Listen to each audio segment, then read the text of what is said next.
Morning sir.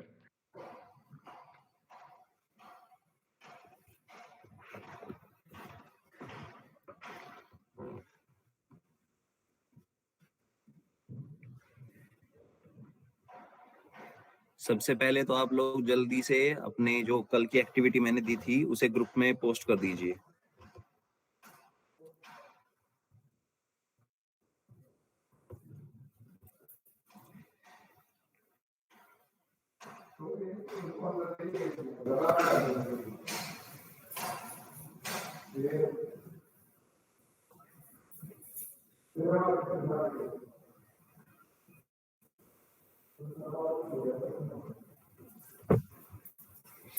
जो कल activity दी थी ना मैंने,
सभी स्टूडेंट्स जल्दी से पोस्ट कर दीजिए, फिर हम सेशन स्टार्ट करते हैं आज का।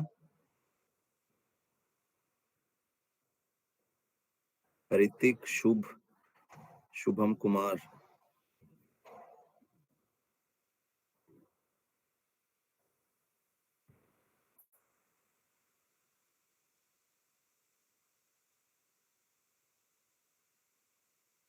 आप लोगों के रिस्पॉन्सेस पूरा नहीं किया है ये काम, आपने क्वेश्चन एक ही आंसर किया है केवल।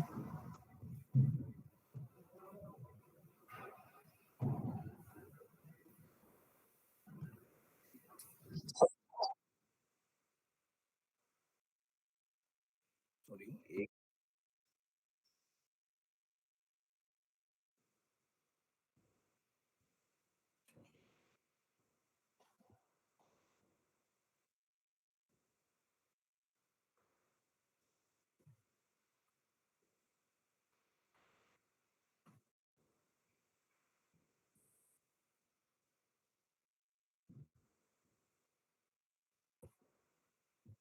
Good work done Adarsh, thank you very much. Nayan Arora, आपने भी एक ही क्वेश्चन किया है, but it is fine.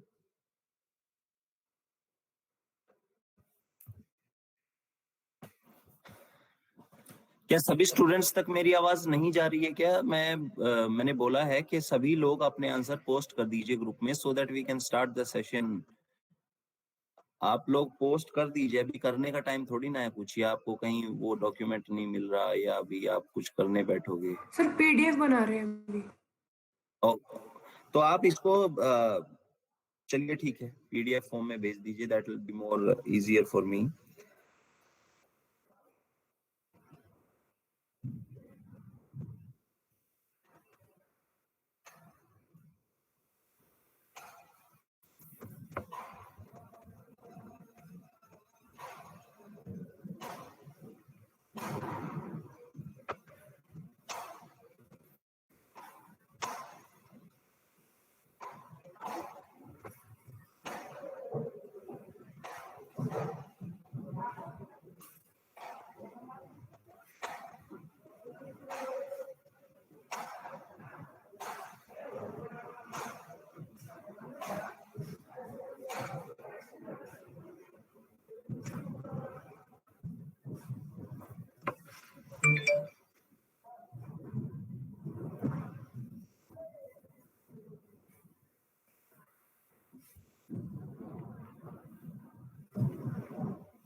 Most of the students ने दोनों आंसर कंप्लीट नहीं किए हैं, केवल एक आंसर किया है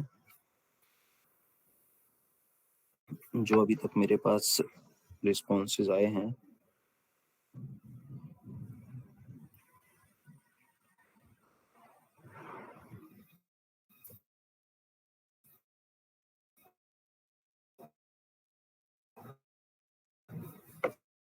ऋतिक, शुभम, आदर्श, नयन, अंकुश, मुस्कान, आप लोगों के रिस्पॉन्सेज आ चुके हैं। Thank you. चिन्मय, ओके।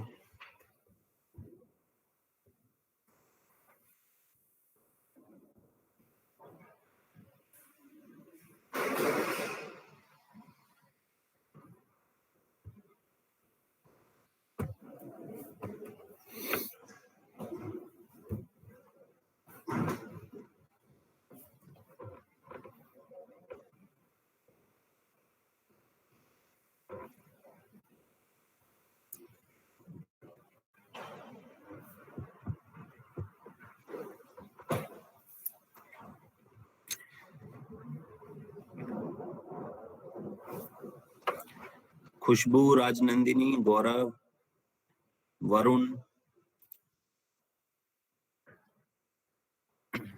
अंकुश, अपराजिता, आप लोगों के रिस्पॉन्सेज अभी तक नहीं आए हैं मेरे पास। Hello sir.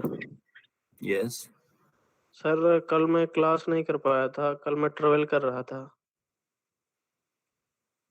अच्छा, तो ये कल की क्लास नहीं, मैंने पुराना काम दिया था वरुण। अच्छा, आपने अपने अगर फ्रेंड्स से पूछा हो, आपने अगर ग्रुप में किसी से बात की हो, मैंने पुराना ही काम दिया था। जो स्मार्ट पैड की हमने कॉन्फ़िगरेशन की थी पहले सेशन में, वो ही काम दिया था मैंने, कुछ अलग से नहीं दिया था। Okay sir, okay.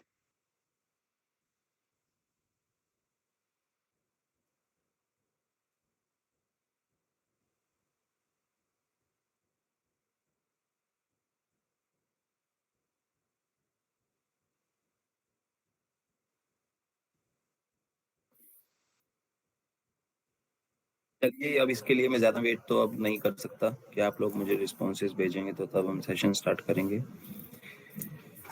मैं आगे का सेशन कंटिन्यू करता हूँ।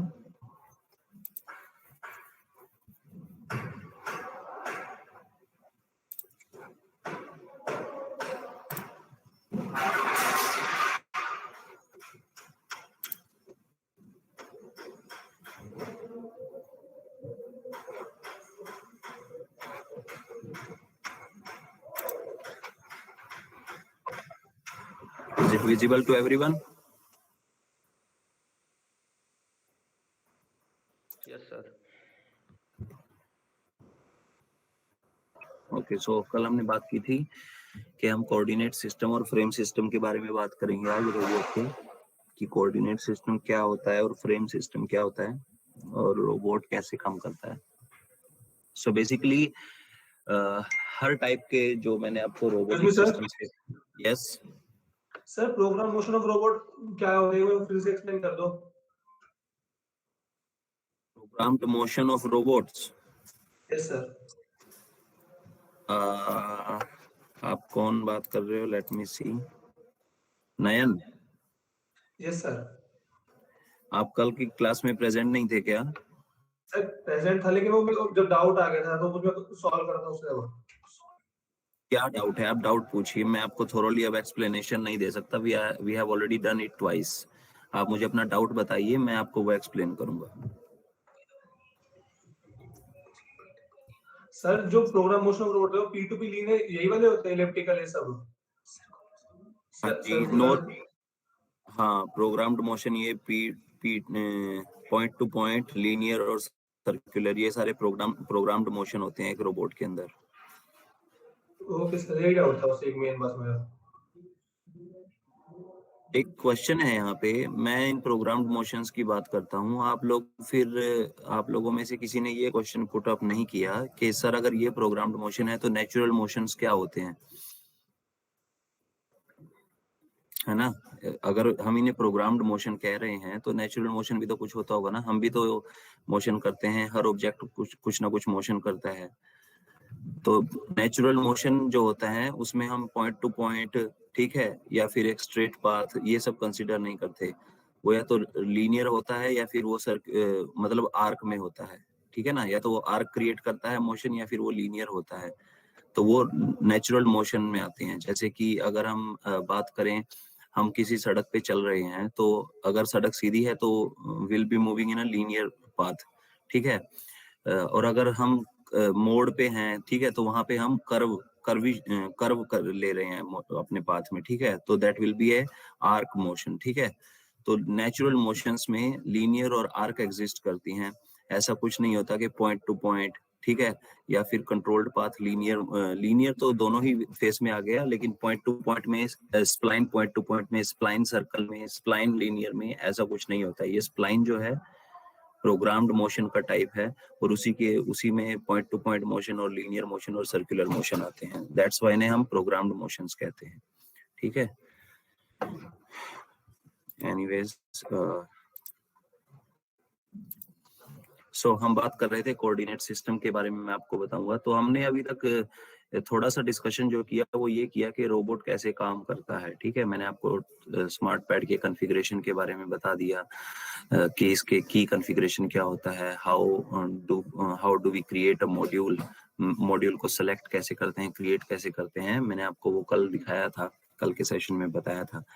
बट एक रोबोट अब जो है कैसे काम कर रहा है, इसका बेसिक फंडामेंटल क्या है।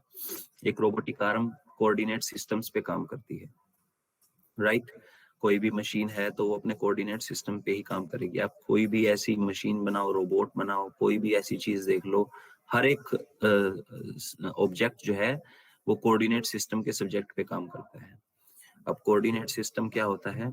कोऑर्डिनेट सिस्टम बेसिकली एक 3D स्पेस होता है जिसके अंदर हम रोबोट की या मतलब किसी भी ऑब्जेक्ट की पोजीशन को डिफाइन कर सकते हैं कि ये कहाँ पे है 3D स्पेस में। अब कोई चीज हवा में है, हमें कैसे पता चलेगा कि वो कहाँ पे है? What is the reference to that particular thing?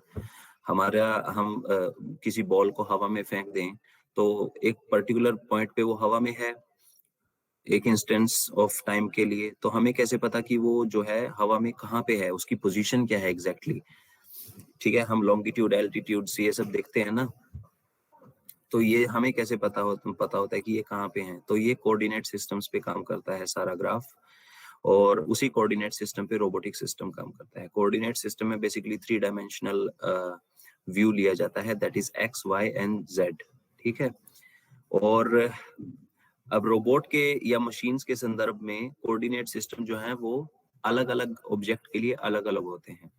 जैसे कि मैं बॉडी से अगर बात करूं तो हमारी बॉडी जमीन पे खड़ी है, ठीक है, तो हमारे पैरों से लेकर सिर तक जो हमारी बॉडी काम कर रही है वो कोऑर्डिनेट सिस्टम अलग है। बट अगर हम अपनी बाजू को एक्सटेंड करें, ठीक है, हम अपने हाथ में कोई चीज लेकर उसको फेंक रहे हैं, तो हमारा हाथ जो काम करेगा वो अलग कोऑर्डिनेट सिस्टम पे काम करेगा।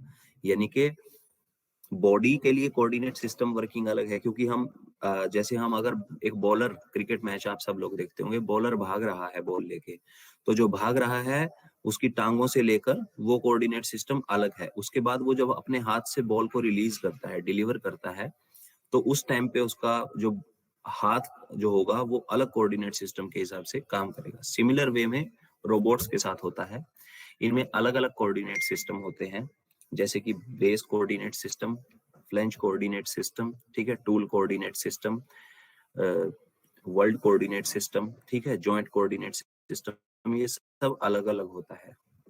कोऑर्डिनेट सिस्टम में एक्स वाई जेड की पोजीशन ली जाती है, और एक्स वाई जेड के अलोंग जो रोटेशन होगी वो पोजीशन कंसीडर की जाती है, ठीक है। As you can see in this graph here, this image, machine table ये बेस है, ठीक है, मशीन का टेबल ये बेस हो गया। अब इस बेस के हिसाब से कोऑर्डिनेट सिस्टम्स क्या बनते हैं, देखिए, एक्स, वाई एंड जेड में तीनों अलग अलग डायरेक्शन में 3 डायमेंशनल मोशन हो गया, और उसके बाद 3 डायमेंशनल मोशन की जो डायरेक्शंस थी उनके अलोंग रोटेशन, यानी कि एक्स में मूव कर रहा है फिर एक्स के अलोंग रोटेट भी कर रहा है वो रोबोटिक आर्म, y के अलोंग मूव कर रहा है तो y के अलोंग रोटेट भी कर रहा है, z के अलोंग मूव कर रहा है तो z के अलोंग रोटेट भी कर रहा है। इस कोऑर्डिनेट सिस्टम को जानने के लिए, इसको अच्छे तरीके से याद रखने के लिए आप राइट हैंड थंब रूल को फॉलो कर सकते हैं। ऐसे सब लोग अपना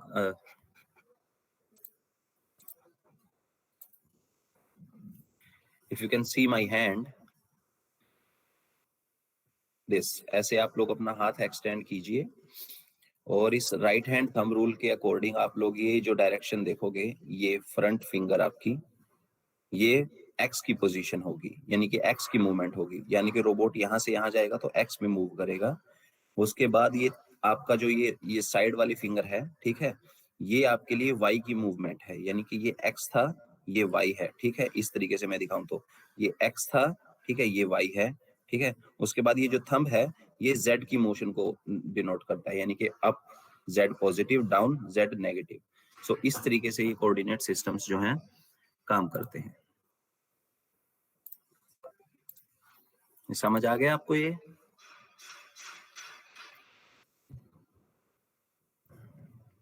यस सर। ओके। अब एक रोबोट सेल में कौन कौन से कोऑर्डिनेट सिस्टम होते हैं इनको आप ध्यान से देख लीजिए, और अगर आप नोट करना चाहें तो नोट कर लीजिए। Coordinate system in a robotic cell: robroot, world, base, null frame and tool. ये अलग अलग टाइप के कोऑर्डिनेट सिस्टम्स होते हैं एक रोबोट सेल के लिए। सबसे पहले आता है रोब रूट कोऑर्डिनेट सिस्टम। अब रोब रूट कोऑर्डिनेट सिस्टम क्या होता है?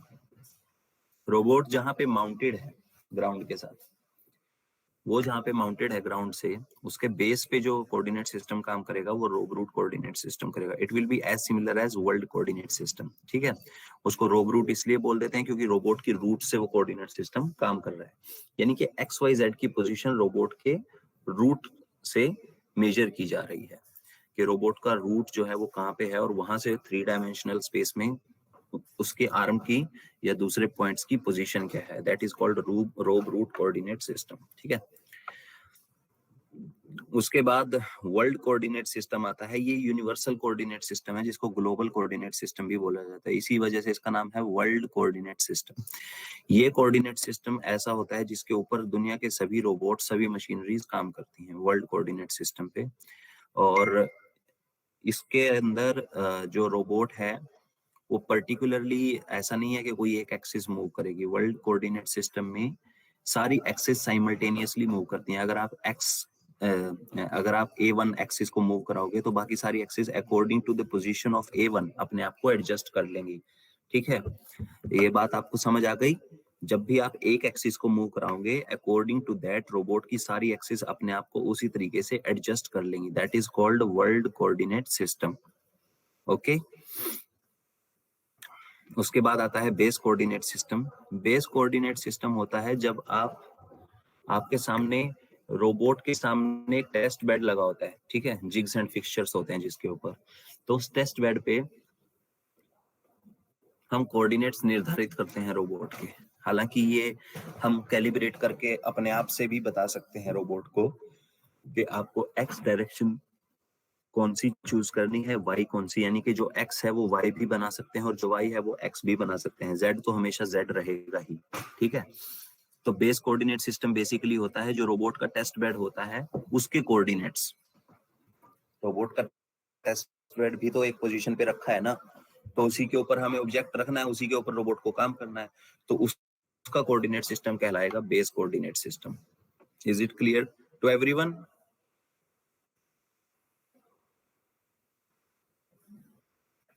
कोई डाउट हो तो आप पूछिए मुझसे। सर बेस का फिर से एक बार रिपीट कर दीजिए। ठीक है, मैं बता देता हूँ आपको। रोबोट के सामने एक टेस्ट बेड लगाया जाता है जिसके ऊपर जिग्स एंड फिक्सचर्स लगे होते हैं, जहाँ पे हम ऑब्जेक्ट को या अपने वर्क पीस को क्लैंप करके उसके ऊपर काम करते हैं। जैसे कोई पीस पे वेल्डिंग करनी है तो उस वेल्डिंग वाले पीस को वहाँ पे क्लैंप करेंगे, ठीक है। उसके बाद वहाँ पे रोबोट आकर वेल्डिंग करेगा, या फिर हमें किसी चीज के ऊपर क्लैडिंग प्रोसेस करना है, ठीक है, किसी चीज के ऊपर पेंटिंग करनी है तो उसको क्लैंप करेंगे ना कहीं रख के। Yes sir. तो उसी वे में जहां पे उसको रख के क्लैंप कर रहे हैं वो टेस्ट बेड है, ठीक है। अब वो टेस्ट बेड रोबोट के लिए जो है बेस का काम करता है, जिसके ऊपर हम ऑब्जेक्ट को रख रहे हैं और उसके ऊपर परफॉर्म कर रहे हैं। तो उस बेस के लिए हम एक कैलिब्रेशन करते हैं रोबोट के अंदर, उसे बेस कैलिब्रेशन बोलते हैं, जो कि बेस कोऑर्डिनेट सिस्टम को निर्धारित करती है कि बेस कहाँ पे है उसकी। वैसे तो बाय डिफॉल्ट ये वर्ल्ड कोऑर्डिनेट सिस्टम की तरह काम करता है, लेकिन इसमें हम चेंज भी कर सकते हैं। वर्ल्ड कोऑर्डिनेट सिस्टम में जो एक्स की मूवमेंट होगी उसे हम बेस कोऑर्डिनेट सिस्टम में वाई की मूवमेंट भी बना सकते हैं। यानी कि अगर आप चाहते हो कि साइड की मोशन, जो मैंने आपको अभी राइट हैंड थंब रूल दिखाया था ना, उसमें पहली उंगली मेरी एक्स के लिए थी, मैं बेस में चाहता हूं कि बेस कोऑर्डिनेट सिस्टम में ये पहली उंगली जो है वाई की तरह काम करे, तो ये भी किया जा सकता है वाई कैलिब्रेशन, ठीक है। By calibration we can change the coordinate values, x को वाई बना सकते हैं और वाई को एक्स बना सकते हैं, लेकिन ये बेस कोऑर्डिनेट सिस्टम होता है जो मैं आपको समझाना चाहता हूँ। जो टेस्ट बेड होता है रोबोट का, उसका coordinate system base coordinate system कहलाता है। एज सिंपल एज दैट, आप इसको याद रखिए, ऐसे आपको समझ आ जाएगा। ओके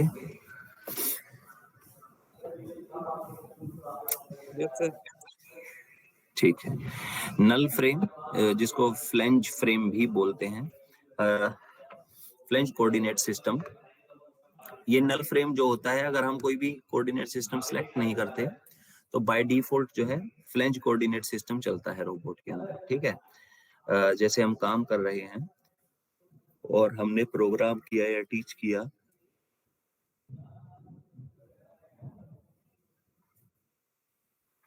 और उस टाइम पे हमने नल फ्रेम को मतलब उस टाइम पे हमने किसी भी किसी भी कोऑर्डिनेट सिस्टम को सिलेक्ट नहीं किया, तो बाय डिफॉल्ट रोबोट जो है नल फ्रेम पे चलता है, फ्लेंज कोऑर्डिनेट सिस्टम पे। और ये वो कोऑर्डिनेट सिस्टम होता है जो रोबोट की आर्म होती है उसका एंड पॉइंट जिस पे काम करता है। अब इसको मैं ऐसे समझाता हूँ, लेट मी शो यू।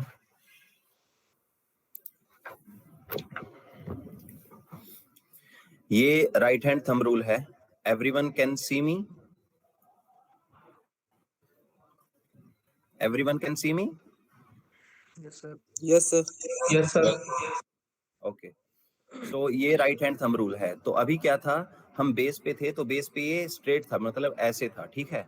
अब हमारी फ्लेंज जो है, फ्लेंज की पोजीशन ऐसे है लास्ट में, यानी कि ये हमारी आर्म है और ये यहाँ पे फ्लेंज की पोजीशन है लास्ट में। तो फ्लेंज के लिए कोऑर्डिनेट सिस्टम क्या हो गया, टिल्ट हो गया ना। ये देखिए ऐसे, ये ऐसे टिल्ट हो गया, पहले स्ट्रेट था नीचे, ठीक है, अब फ्लेंज के लिए ये टिल्ट हो गया। तो फ्लेंज कोऑर्डिनेट सिस्टम जो है वो ऐसे टिल्टेड रहता है। फिर टूल जो है फ्लेंज पे माउंट होता है और उसकी पोजीशन और डाउन हो जाती है। तो टूल के लिए कोऑर्डिनेट सिस्टम कैसे काम करेगा, ऐसे, ठीक है। तो टूल के लिए कोऑर्डिनेट सिस्टम क्या हो गया, अब जो कोऑर्डिनेट सिस्टम यहाँ पे नॉर्मल था, वर्ल्ड कोऑर्डिनेट सिस्टम, वो फ्लेंज कोऑर्डिनेट सिस्टम हो गया। यानी कि यहाँ पे जेड जो था वो इस तरीके से था, ठीक है, जेड अप था। अब यहाँ पे जेड क्या हो गया, एक्स की पोजीशन में आ गया, एक्स जो है वो जेड की पोजीशन में चला गया, वाई तो वाई रह गया, ठीक है। उसके बाद टूल कोऑर्डिनेट सिस्टम में ये ऐसे हो गया, जेड प्रॉपर एक्स बन गया, एक्स जो है जेड बन गया, वाई वाई ही रहेगा। तो इस तरीके से ये कोऑर्डिनेट सिस्टम जो है काम करते हैं एक रोबोट की आर्म पे। Did you get my point?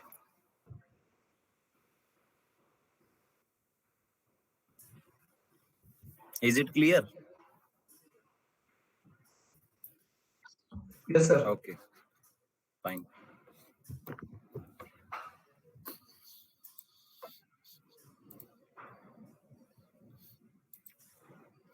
तो जैसा कि आप देख सकते हो कि यहाँ पे देखिए वर्ल्ड कोऑर्डिनेट सिस्टम था। अब रोबोट की नॉर्मल पोजीशन पे फ्लेंज नीचे की तरफ बेंड होती है, ठीक है। तो वहां पे कोऑर्डिनेट सिस्टम जो है उसी हिसाब से टिल्ट हो गया है। इसे कोऑर्डिनेट ट्रांसफॉर्मेशन बोलते हैं, जो मैट्रिसेस में आता है ना। अब अगर आपने मैथमेटिक्स में मैट्रिक्स किया है तो उसमें मैट्रिक्स में स्केलर मैट्रिक्स, आइडेंटिकल मैट्रिक्स, ये सब जो हैं आते हैं उसकी कैलकुलेशन के बेसिस पे। अब ये ट्रांसफॉर्म हो गया, देखिए जैकोबियन मैट्रिक्स के अकॉर्डिंग होती है वैसे तो ये ट्रांसफॉर्मेशन, जिसमें रिवर्स काइनेमेटिक्स, ठीक है, forward kinematics and dynamic modelling काम करती है रोबोटिक सिस्टम की। एनीवेज, तो यहाँ पे और उसके बाद फिर आप टूल देखोगे तो टूल की पोजीशन जो थी उसी के अकॉर्डिंग जो है वर्ल्ड कोऑर्डिनेट सिस्टम अब यहाँ पे टिल्ट होके इस पोजीशन पे आ गया। तो यानी कि यहाँ पे जो Z था आप देखोगे फर्स्ट एरो ये टिल्ट होके इस पोजीशन पे आ जाएगा, ठीक है। तो ये Z जो क्या बन गया, अब ये Z इस तरीके से मूव करेगा, X इस तरीके से मूव करेगा और Y इस तरीके से मूव करेगा। So this is how coordinate system works. Tool coordinate system है लास्ट में, जो कि मैंने आपको अभी बताया कि टूल कोऑर्डिनेट सिस्टम क्या होता है। अब आपको एग्जैक्टली ये समझ आ जाएगा धीरे धीरे। रोब रूट, वर्ल्ड और बेस, ये आप देखोगे कि ऑलमोस्ट सिमिलर कोऑर्डिनेट सिस्टम्स हैं, ठीक है। लेकिन जैसे ही पोजीशन चेंज होती है काम करने की, क्योंकि ये हम बेस से कैलकुलेट कर रहे हैं, क्योंकि इसमें कोई भी काम हो रहा है ना रोबोट के बेस से हो रहा है। लेकिन ऊपर अगर हम टूल कोऑर्डिनेट सिस्टम टूल पे या फ्लैंज पे देखेंगे तो वहां पे कोई भी काम कहाँ हो रहा है, फ्लैंज के एंड से हो रहा है या फिर टूल के एंड से हो रहा है। तो जिस एंड से काम हो रहा है, जैसे मैंने आपको अभी एक रनर एक बॉलर का एग्जांपल दिया था कि पैर जब चल रहे हैं तो पैरों का कोऑर्डिनेट सिस्टम अलग होगा, जब वो हाथ से गेंद को रिलीज करता है उस टाइम पे उसका कोऑर्डिनेट सिस्टम हाथ का अलग होगा, यानी कि कोऑर्डिनेट सिस्टम्स के एक्स वाई जेड की डायरेक्शन अलग होंगी। So in similar way this is how the coordinate system transforms from one form to another according to the position of the tool and flange of the robotic arm. Is it clear to everyone now?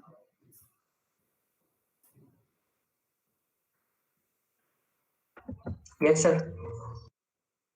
Cool.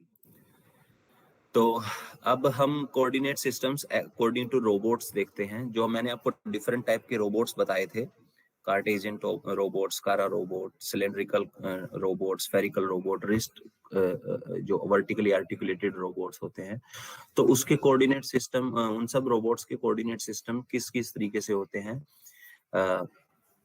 You can C cylindrical robot में जो है कौन कौन सी motions थी, वो उस motion के according जो है ये देखिए कोऑर्डिनेट सिस्टम इसका बना हुआ है। उसके बाद स्कारा रोबोट में कौन कौन सी मोशन थी, 2 रोटरी मोशन थे, उसके बाद एक रेसिप्रोकेटिंग मोशन था अप एंड डाउन का, ठीक है ना।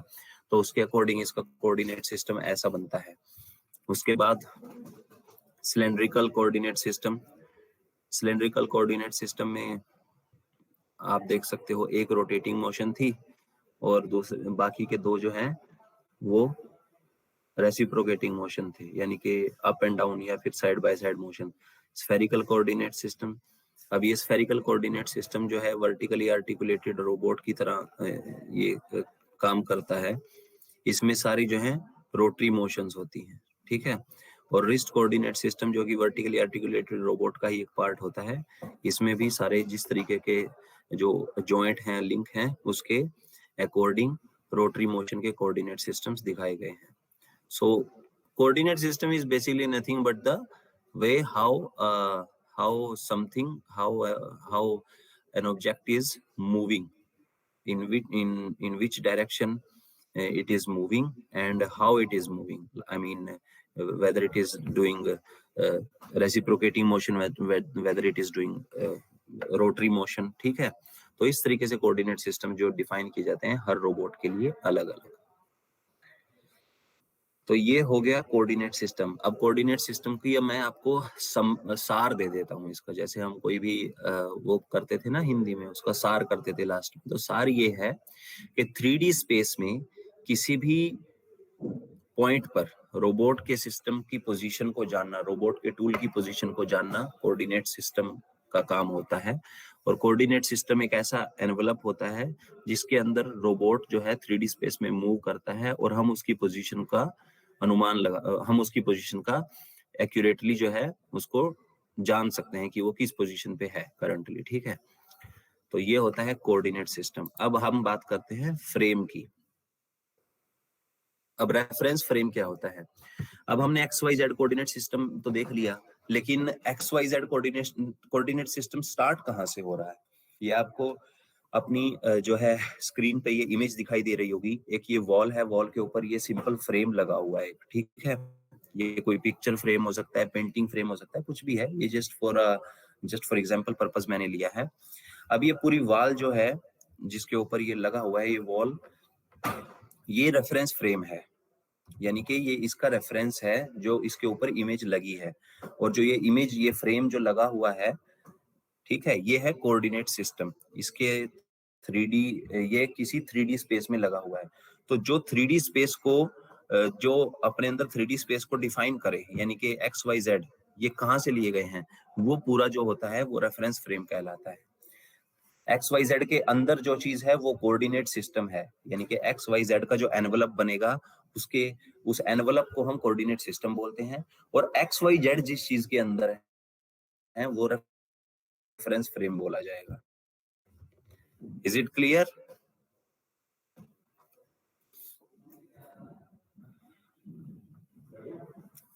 आपको समझ आई ये चीज? सर एक बार रिपीट कर दीजिए। ओके, आप स्क्रीन पॉइंट्स में दी गई है। A coordinate, it consists of a coordinate system, a time measurer, a set of physical reference points that uniquely fix the coordinate system. अब देखिए XYZ कोऑर्डिनेट सिस्टम है, हमें ये पता चल गया, ठीक है, हमने ये देख भी लिया प्रैक्टिकल करके रोबोट पे कि ठीक है XYZ कोऑर्डिनेट सिस्टम में रोबोट काम कर रहा है। लेकिन हाँ, हमें कैसे पता कि वो XYZ का ओरिजिन क्या है, वो मतलब वो कहाँ सेट है। अगर हम ये कहें कि 100 एक वैल्यू है, तो हमें कैसे पता कि 100 कितनी बड़ी और कितनी छोटी या क्या वैल्यू है। जब हम 0 का पता करेंगे तभी तो हमें 100 का पता चलेगा ना। तो 100 किस चीज के अंदर लाई करता है, 0 से इन्फिनिटी के बीच में लाई करता है। तो ओवरऑल हम क्या कह सकते हैं कि 0 से इन्फिनिटी क्या हो गया, एक रेफरेंस फ्रेम हो गया, जिसके अंदर 1 2 3 4 5 6 7 8, ठीक है, ये नंबर्स जो हैं कोऑर्डिनेट सिस्टम की तरह हैं। हमें इनकी वैल्यू तभी तो पता है ना, क्योंकि हमें रेफरेंस पता है। रेफरेंस क्या है, 0 है। Is it clear? Yes sir. Yes. तो रेफरेंस फ्रेम वो चीज होती है जो कोऑर्डिनेट सिस्टम को निर्धारित करता है। कोऑर्डिनेट सिस्टम जहां से स्टार्ट, मतलब कोऑर्डिनेट सिस्टम का जहां से ओरिजिन होता है वो रेफरेंस फ्रेम कहलाता है। XYZ कोऑर्डिनेट सिस्टम है, हमें पता चल गया, लेकिन XYZ कहाँ है इसका भी तो हमें कुछ पता होना चाहिए, तभी हम ये कह सकते हैं ना कि ये एक्यूरेट है। तो वो एक रेफरेंस फ्रेम कहलाता है। इसके अंदर हम टाइम मेजरर सिस्टम भी रखते हैं, ठीक है। हमें पता होता है कि कितने टाइम पे रोबोट एक पॉइंट से दूसरे पॉइंट पे ट्रेवल कर रहा है, हम वो टाइम भी निकालते हैं ना, तो वो भी रेफरेंस फ्रेम के अंदर ही आता है। हम डिस्टेंस निकालते हैं कि कितना ट्रेवल किया है एक पॉइंट से दूसरे पॉइंट पे, वो भी रेफरेंस फ्रेम के अंदर ही आता है, ठीक है। तो इस तरीके से एक कोऑर्डिनेट सिस्टम और रेफरेंस फ्रेम में डिफरेंस होता है। ये अक्सर पूछ लिया जाता है related to mechanical engineers, robotics से रिलेटेड, या फिर जो कि मशीन्स को डिजाइन करते हैं ना, तो उन इंजीनियर से अक्सर ये इस टाइप के क्वेश्चंस पूछ लिए जाते हैं कि how will you demonstrate a coordinate system with reference to a reference frame, ठीक है। तो ये चीजें हमें, ये बहुत बेसिक और ट्रिकी सा वो है। जैसे सिंपली इंजीनियरिंग फील्ड में हम पूछ लेते हैं ना कि स्लिप और फ्रिक्शन में क्या डिफरेंस होता है, ठीक है। हम स्लिप कर गए या फिर कहीं पे फ्रिक्शन हो रहा है, तो दोनों में डिफरेंस क्या है, ठीक है। या फिर हम सिंपली ये क्वेश्चन कर लेते हैं कि डिस्कवरी और इन्वेंशन में क्या क्या, अगर मैं जनरल टॉपिक और ज्यादा जनरलाइज बात करूं, एक हम डिस्कवरी करते हैं, एक हम इन्वेंशन करते हैं, दोनों में फर्क क्या है, ठीक है। सिमिलर वे में एक चीज को हम जो है ओपन करते हैं, ठीक है, और एक चीज को हम स्टार्ट करते हैं, तो दोनों में फर्क क्या है, ओपन में और स्टार्ट करने में फर्क क्या है, ठीक है ना।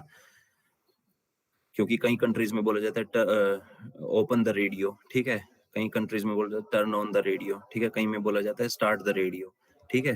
तो क्या फर्क, तीनों में फर्क क्या है अगर हम टेक्निकली बात करें तो इस चीज, ऐसा ही ये टर्म है reference frame and coordinate system. दोनों में फर्क क्या है, दोनों सिमिलर से लगते हैं देखने में, सुनने में, और टेक्निकली अगर हम इनको देखें तो, लेकिन दोनों में फर्क ये है कि कोऑर्डिनेट सिस्टम जो है वो ऐसी एंटिटी है जो रेफरेंस फ्रेम के अंदर लाई करती है, okay. So this is the difference between a reference frame and a coordinate system. अब अगर मैं ये कहूं कि रोबोट वर्ल्ड फ्रेम में, ठीक है, वर्ल्ड फ्रेम में काम कर रहा है, तो इसका क्या मतलब हुआ, वर्ल्ड फ्रेम में काम कर रहा है। Can anyone guess it?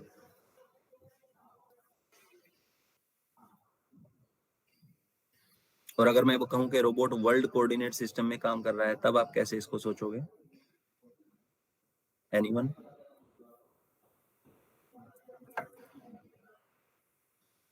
Come on guys, I have just explained you.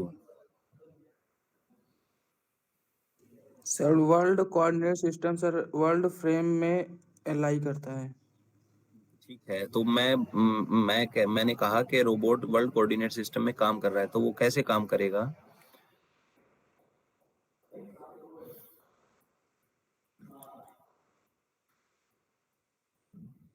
अच्छा चलिए इसको एक बार और ट्राई करते हैं। टूल कोऑर्डिनेट सिस्टम में रोबोट कैसे काम करेगा?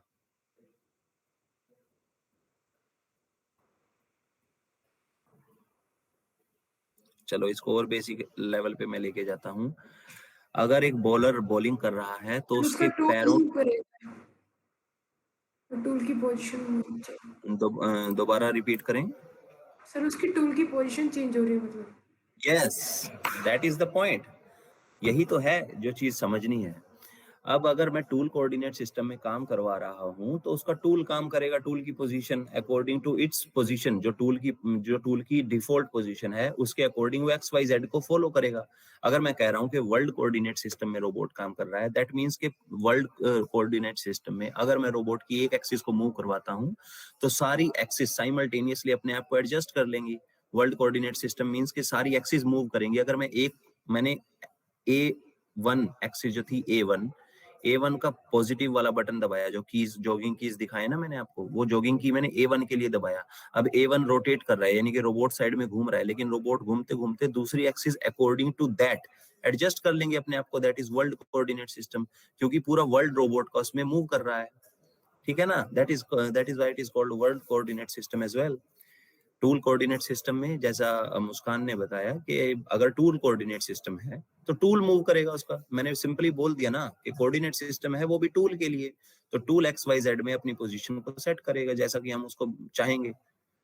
सिमिलर वे पे अगर मैं बोलूं कि बेस कोऑर्डिनेट सिस्टम पे काम करना है तो बेस कोऑर्डिनेट सिस्टम वो ऐसा नहीं है कि वो जो टेस्ट बेड है वो उठ जाएगा, नहीं।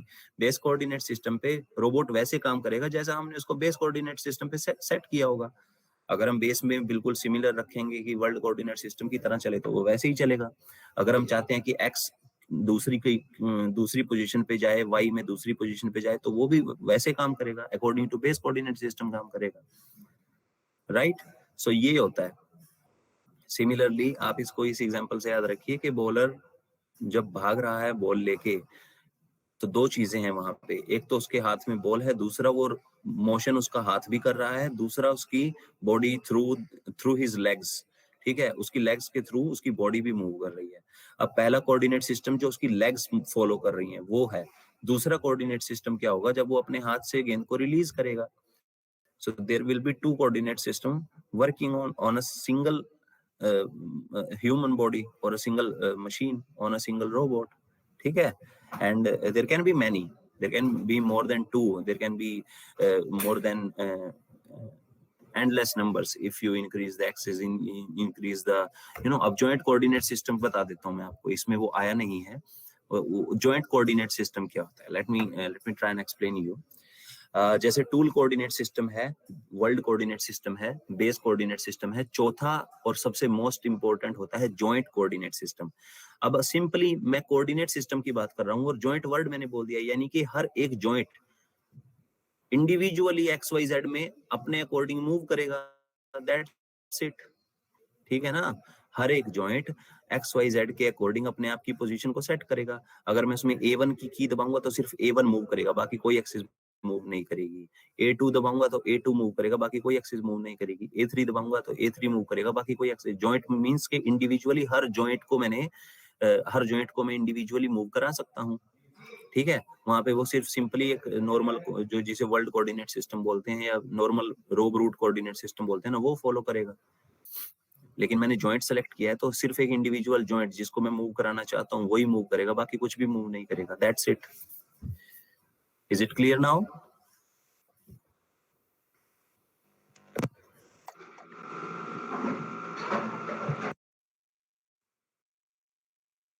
Is it clear to everyone? Hello? Am I audible? Yes, sir. Yes. So आप लोगों को ये समझ आ गई चीज?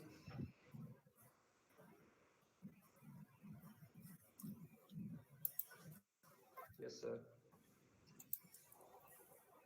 चलिए ठीक है।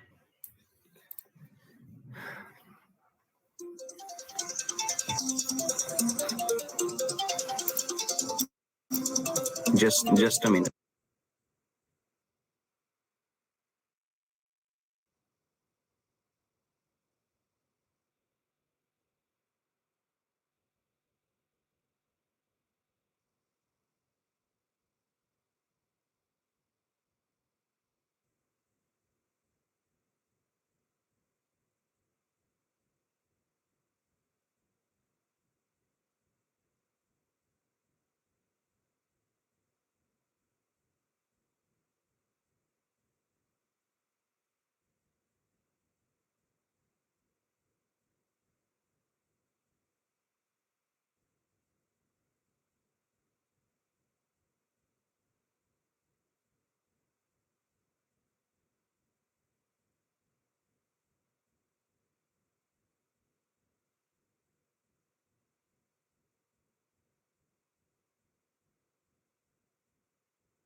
हाँ जी, चलिए अब आगे का देखते हैं।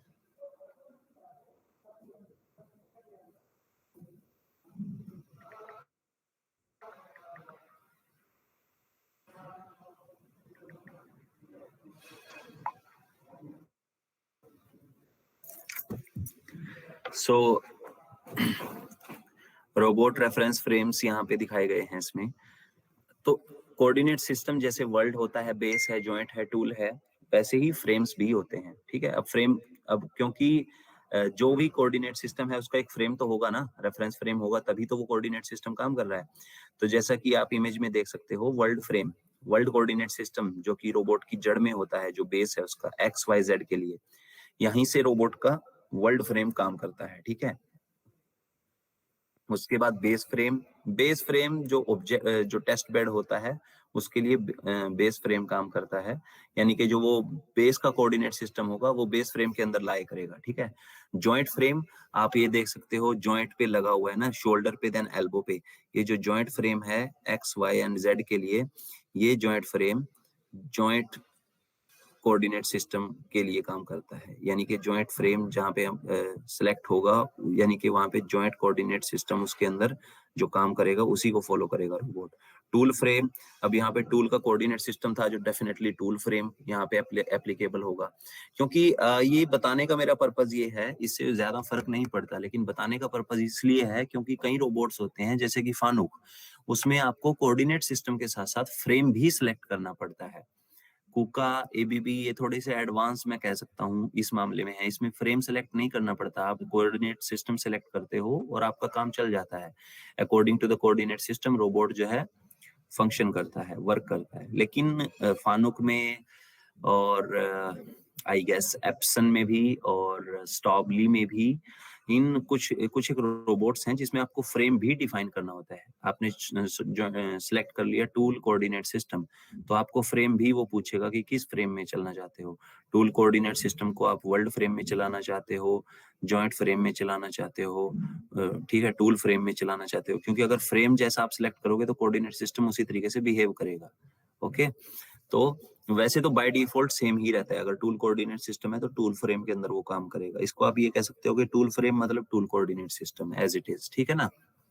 लेकिन कई बार बहुत ज्यादा कॉम्प्लेक्स बहुत ही ज्यादा कॉम्प्लेक्स एंड टिपिकल टास्क के लिए हम ऐसा कुछ कभी कभी कर लेते हैं कि रोबोट की फ्लेक्सिबिलिटी जांचने के लिए how precisely it can work and how smoothly it can be operated in different frame and different coordinate systems. So उसके लिए हम कभी कभी ये देखते हैं. तो अदरवाइज सेम फ्रेम होगा, जैसा फ्रेम वैसा ही कोऑर्डिनेट सिस्टम जो है रोबोट फॉलो करेगा. Product frame, this is nothing but similar as base frame. Product frame जो होता है ये बेस फ्रेम ही होता है, इसमें कोई फर्क नहीं होता. इसको अक्सर हम ऐसे बोल सकते हैं कि एक एक्सटर्नल टूल अगर हम यूज कर रहे हैं तो वहां पे जो फ्रेम फॉलो होगा उसको हम प्रोडक्ट फ्रेम बोलते हैं. यानी कि जैसे इसके ऊपर पीस रखेंगे लल्ला के हम, जो भी टेस्ट पीस है हमारा, वर्क पीस है जिसके ऊपर काम होना है, तो वो टेस्ट बेड के ऊपर माउंट है. अब टेस्ट बेड की जो पोजीशन है जरूरी थोड़ी ना है कि वो ऑब्जेक्ट की भी वही पोजीशन हो. ऑब्जेक्ट किसी और पोजीशन पे माउंट हो सकता है, वर्टिकली, हॉरिजॉन्टली, ठीक है, ये जो या फिर इंक्लाइंड हो सकता है, ठीक है ना. तो उसी के अकॉर्डिंग प्रोडक्ट फ्रेम जो है निर्धारित करता है रोबोट अपना. It is just for knowledge purpose, ऐसा कोई इससे खास डिफरेंस नहीं आता. So now you see what are the different frames in robotic system. Any questions regarding it?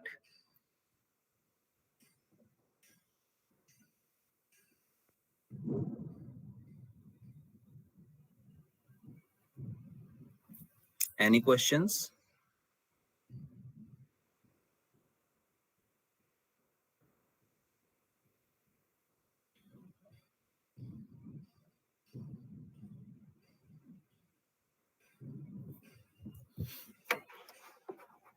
No sir.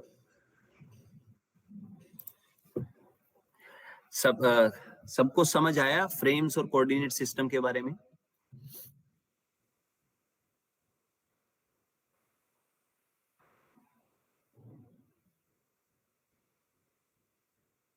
Yes sir. Okay. Yes. Yes sir. Okay. Okay, thank you. So अब हम आगे बढ़ते हैं. Now we have world frame system. Now you see Cartesian and world coordinate system.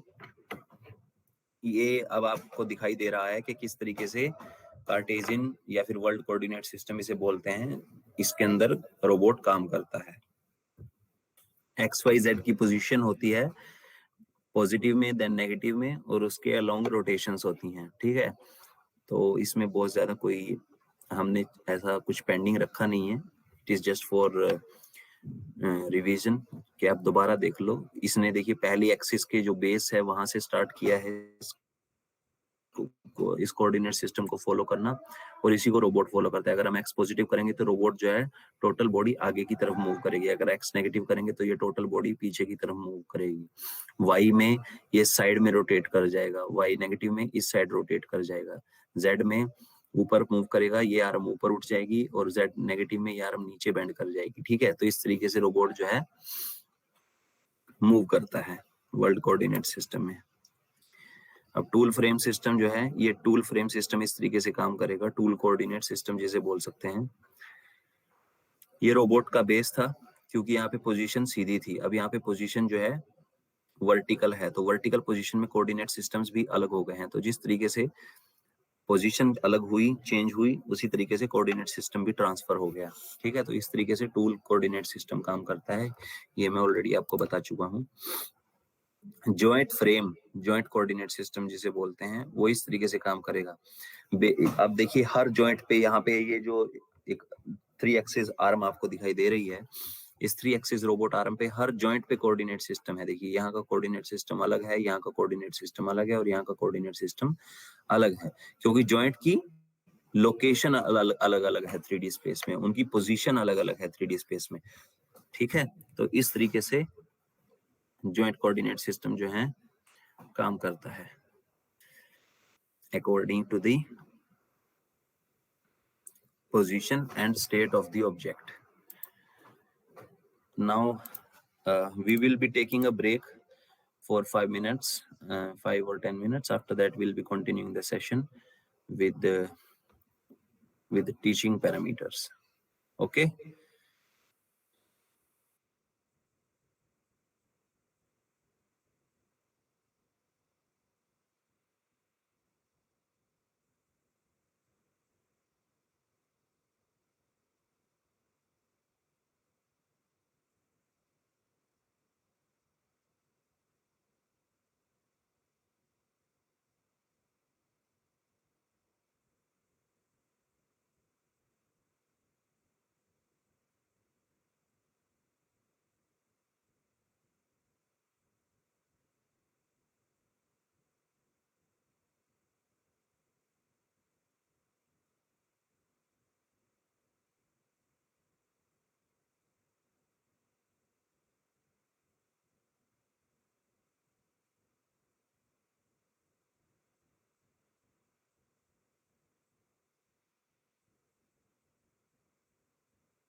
Okay, let's continue the session.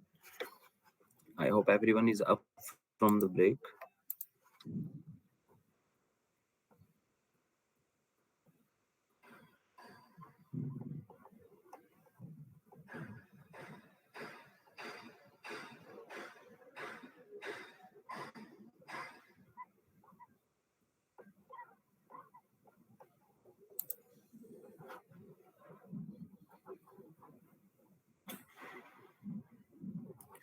So firstly we will talk about jogging of a robot, क्योंकि ये अभी तक face आपको बताया नहीं है। अभी तक हमने बात की थी कि जॉगिंग कौन कौन सी कीज जो है जॉगिंग के लिए यूज होती हैं, कैसे कैसे जो हैं काम करती हैं, but how do we jog a robot, ये चीज मैं आपको बताता हूँ। सो बेसिकली जॉगिंग क्या होती है? किसी चीज को चलाना या चलना, ठीक है। जब हम चलते हैं नॉर्मली तो वो भी एक जॉग ही होती है, ठीक है। या फिर हम हल्का सा मतलब धीरे धीरे जिसको कह सकते हैं, धीरे धीरे थोड़ा सा भागने की कंडीशन होती है, और हमारी स्पीड ज्यादा नहीं होती, धीरे धीरे हम चल रहे होते हैं, लेकिन हम स्टांस ऐसे लेते हैं जिससे हमें लगता है कि हम भाग रहे हैं, तो वो जॉगिंग होती है। तो इसी वे में हम रोबोट की जॉगिंग कराते हैं, और ये जॉगिंग जो है 4 वे से हम करा सकते हैं, that is joint mode, world mode, base mode and tool mode. ये मैंने आपको ऑलरेडी बताया अभी कि जॉइंट कोऑर्डिनेट सिस्टम क्या होता है, वर्ल्ड कोऑर्डिनेट सिस्टम क्या होता है, बेस कोऑर्डिनेट सिस्टम क्या होता है, एंड टूल कोऑर्डिनेट सिस्टम क्या होता है। सो अब इस चीज में तो कोई डाउट नहीं है ना। अगर आपसे पूछे वर्ल्ड कोऑर्डिनेट सिस्टम कैसे काम करता है, so you can tell everyone, you can tell it ना।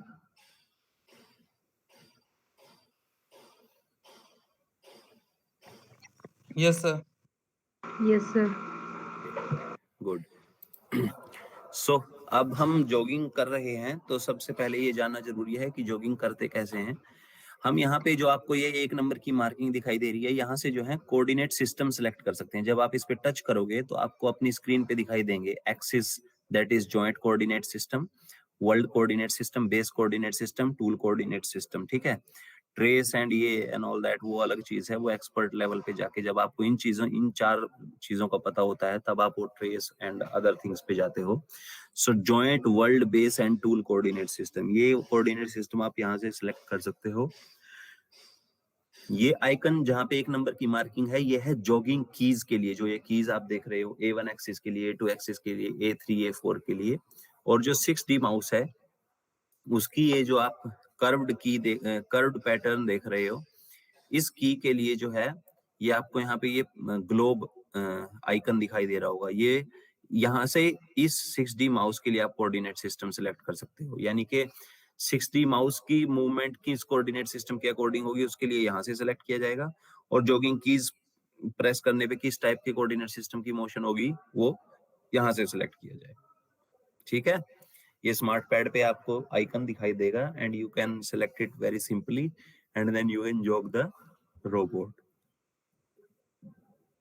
So it is clear to everyone?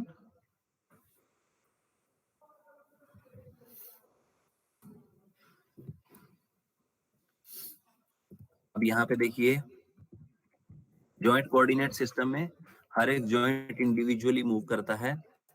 World coordinate system में, ठीक है, XYZ, अब ये वर्ल्ड कोऑर्डिनेट सिस्टम है, इसमें XYZ डायरेक्शंस में मूव करेगा रोबोट, और उसके अलोंग रोटेशन।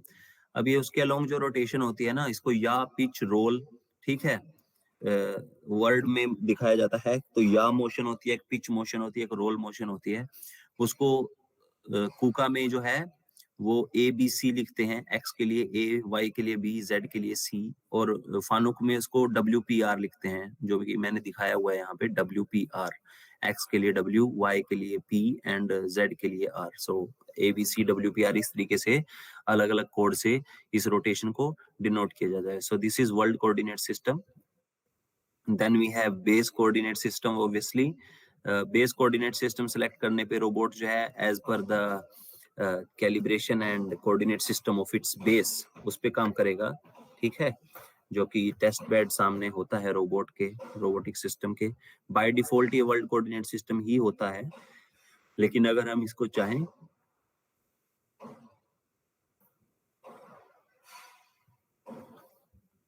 तो चेंज कर सकते हैं। उसके बाद हमारे पास है tool coordinate system. Tool coordinate system में रोबोट का टूल मूव करता है इन XYZ डायरेक्शन, जो कि इसकी पोजीशन के हिसाब से होती हैं, और उसके लॉन्ग रोटेशन करता है ये ABCWPR में XYZ डायरेक्शंस के अलोंग, ठीक है। और ये सिर्फ टूल करेगा, इसमें बाकी रोबोट की जो बाकी एक्सिस हैं वो स्टेबल रहेंगी, सिर्फ टूल मूव करेगा, ठीक है। तो ये हो गया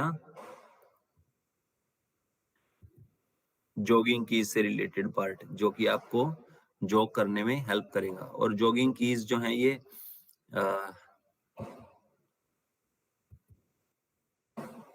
अच्छा, एक चीज और है आपको मैं बता दूं, आप इमेज को ध्यान से देखिए, यहाँ पे A1, A2, A3, A4 axis दिखाई दे रही हैं, ठीक है ना। लिखा everyone can see it, A1, A2, A3, A4, A5, A6, मतलब ये आगे इमेज नहीं है, लेकिन ये ऐसे ही 6 तक हैं, ठीक है ना। जो एक्सिस हैं, जो इसका जॉइंट कोऑर्डिनेट सिस्टम है, उसमें ये सारी एक्सिस दिखा रहा है, ठीक है। जैसे ही हम वर्ल्ड कोऑर्डिनेट सिस्टम या बेस कोऑर्डिनेट सिस्टम या टूल कोऑर्डिनेट सिस्टम सिलेक्ट करते हैं, तो ये XYZ ABC हो जा रही है। सो are you getting this?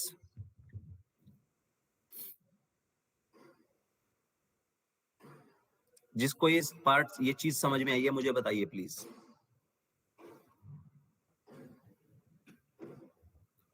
Image में देख के, ये जो स्मार्ट पैड की इमेज है, इसमें देख के, यहाँ पे देखिए हमने base coordinate system, tool coordinate system and then world coordinate system में देखिए ये है, और उसके बाद ये जॉइंट कोऑर्डिनेट सिस्टम में A1, A2, A3 है। तो बताइए ये ऐसा क्यों है? हेलो,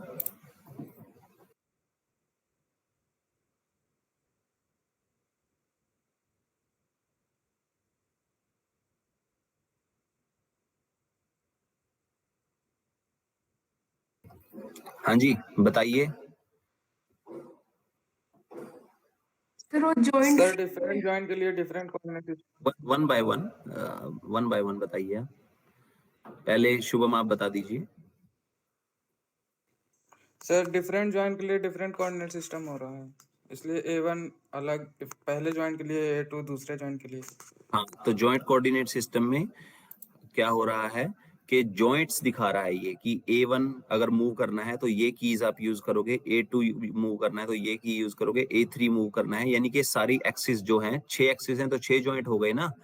तो हर जॉइंट को अलग से मूव करने के लिए ये की दिखा रहा है। ओके, अब ये जॉइंट कोऑर्डिनेट सिस्टम था। उसके बाद वर्ल्ड कोऑर्डिनेट सिस्टम में XYZ इसने दिखाया है, तो ये बताइए क्यों है? मुस्कान आप बता रहे थे। सर ये XYZ उसकी डायरेक्शन बता रहे हैं, कार्टेशियन वो कोऑर्डिनेट सिस्टम की।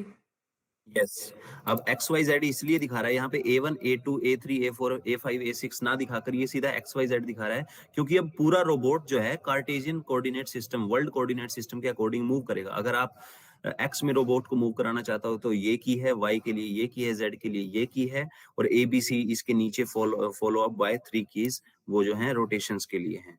So this is how you can move the robot. Sir क्या वर्ल्ड कोऑर्डिनेट सिस्टम में टूल मूव करेगा? वर्ल्ड कोऑर्डिनेट सिस्टम में जो इंडिविजुअली टूल मूव नहीं करेगा, क्योंकि टूल रोबोट की आर्म से लगा हुआ है, तो डेफिनेटली मूव करेगा। जब हम रोबोट को मूव करवाएंगे तो रोबोट को मूव करवाते टाइम टूल तो फाइनली आफ्टर ऑल वो माउंट तो रोबोट की आर्म से ही है ना। तो जब हम रोबोट को एक्स में मूव कराएंगे तो सारी चीजें मूव करेंगे उसके साथ। Okay sir. यस, चलिए, आई गेस अब आपको ये थोड़ा थोड़ा जो है समझ आ गया होगा। अब मैं types of motion in robot joints, इसकी मैंने आपको प्रिंसिपल मैकेनिकल जॉइंट्स के बारे में बताया था, उसमें किस किस टाइप की मोशन होती है, ठीक है। उसको एक बार थोड़ा सा हम जानने की कोशिश करते हैं कि रोबोट में एग्जैक्टली कैसे ये काम करता है। ट्रांसलेशनल मोशन है एंड रोटरी मोशन है। ट्रांसलेशनल मोशन में लीनियर एंड ऑर्थोगोनल अलग अलग आती हैं। लीनियर में ऐसा, जैसा कि आप देख सकते हो, लीनियर मोशन है, जिसमें कि एक जॉइंट के अंदर दूसरा जॉइंट जो है फिट किया जाता है और वो लीनियर मोशन करता है, ठीक है। ऑर्थोगोनल मोशन में टी टाइप एक जॉइंट रहता है, ठीक है। इनपुट लिंक आउटपुट लिंक जो है टी टाइप जॉइंट से बंधे होते हैं और वो जो है वो टी जो है टी टाइप जो एक्शन है जो सिस्टम है वो मूव करता है। So that is orthogonal joint type, यानी कि जो लिंक है इनपुट और आउटपुट वो डायरेक्टली मूव नहीं कर रहे हैं, उनसे रिलेटेड जो टी टाइप जो लिंक है वो मूव कर रहा है, ओके। रोटरी मोशन आप देख सकते हो, रोटेशनल, ट्विस्टिंग, रिवॉल्विंग। अब इन सब में फर्क क्या है, ये बिल्कुल एक ट्रिकी सी चीज है। रोटेशनल जॉइंट देखिए आप, सबसे पहले तो रोटेट कर रहा है, ठीक है। उसके बाद आप देखोगे ट्विस्टिंग जॉइंट, ट्विस्ट कर रहा, ये ट्विस्ट हो सकता है, यानी कि इसके लिए आप ट्विस्टिंग के लिए ये इमेज देखिए, ठीक है। और रिवॉल्व कर रहा है, इसके अराउंड रिवॉल्व करना, ये इनपुट है और ये आउटपुट लिंक है, ये इसके अराउंड रिवॉल्व करेगा। इनपुट लिंक के अराउंड जो रिवॉल्व करेगा ये रिवॉल्विंग जॉइंट है। ट्विस्टिंग जॉइंट है, ये जो स्ट्रेट जॉइंट आप देख रहे हो ये यहाँ से ट्विस्ट कर सकता है ये, ठीक है। सॉरी, ये स्ट्रेट देख रहे हो ये ट्विस्ट कर सकता है। और रोटेशनल, ये रोटेट कर सकता है, ठीक है ना। तो इस तरीके से ये सारे जॉइंट्स जो हैं काम करते हैं। ये जस्ट एक ओवरव्यू है, आप ये जान लीजिए कि किस तरीके से रोबोट के जॉइंट्स मूव करते हैं, ट्विस्ट में, रोटेशन में। इसको ऐसे समझिए कि ये एक्स है, ये वाई है, ठीक है, एक्स वाई है और ये WPR है, ठीक है, या ये WPR की तरह इसको देखिए आप, ठीक है ना। ये RTV type R, type T, type V, ये WPR, rotational joint, twisting joint, revolving joint, ये WPR हैं और ये XY की तरह है, ठीक है ना। इसको आप इस तरीके से देख सकते हो। अब यहाँ पे types of motion in joints, regular motion और प्रोग्राम्ड मोशंस, ठीक है ना। अब रेगुलर मोशन में linear motion, rotational motion, twisted motion, जो कि मैं बता रहा था आपको आर्क की मोशन, ठीक है ना।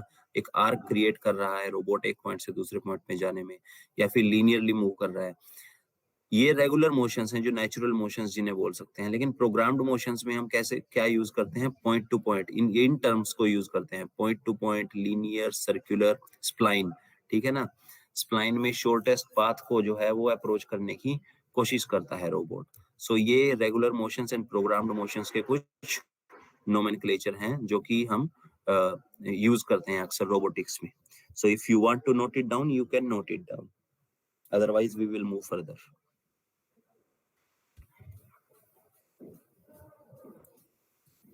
Shall we move ahead?